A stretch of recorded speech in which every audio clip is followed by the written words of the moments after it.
ഡൽഹി വിമാനത്താവളത്തിലെ മേൽക്കൂര തകർന്ന് ഒരാൾ മരിച്ചു, 20 പേർക്ക് പരിക്കുണ്ട്. അതിൻ്റെ പിക്ചറാണ് നമ്മൾ ഈ കണ്ടുകൊണ്ടിരിക്കുന്നത്. അറ്റകുറ്റപ്പണികൾ കാരണമാണ് അത് തകർന്നത് എന്നാണ് പറയുന്നത്. അപ്പോൾ നമ്മുടെ നാടിൻ്റെ ശോചനീയമായിട്ടുള്ള അവസ്ഥയാണ് നമുക്ക് കാണാൻ കഴിയുന്നത്. കാര്യക്ഷമതയില്ലാത്ത മാനേജ്മെൻറ്റ്. കാരണം അറ്റകുറ്റപ്പണി നടക്കുമ്പോൾ ഒരിക്കലും മേൽക്കൂര തകരാൻ പാടില്ലല്ലോ. അത് മാത്രമല്ല, അതൊരു വിമാനത്താവളത്തിൻ്റെ മേൽക്കൂരയാണ്. അപ്പോൾ നമ്മുടെ നാട്ടിലെ ആളുകളുടെ ആ പോഴത്തരമാണ്, നമ്മുടെ നാട്ടിലെ ആളുകളുടെ ആ ഉത്തരവാദിത്തമില്ലായ്മയാണ് ആ കാണുന്നത്. ഇന്ത്യയുടെ വെളിയിൽ നിന്ന് ആരെങ്കിലും ആ വിമാനത്താവളത്തിലുണ്ടെങ്കിൽ അവരതിനെക്കുറിച്ച് എന്താണ് ചിന്തിക്കുക?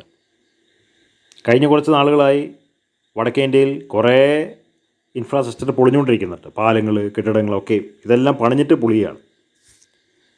ഇതേതായാലും വളരെയധികം അധപ്പതിച്ച ഒരവസ്ഥയാണ്.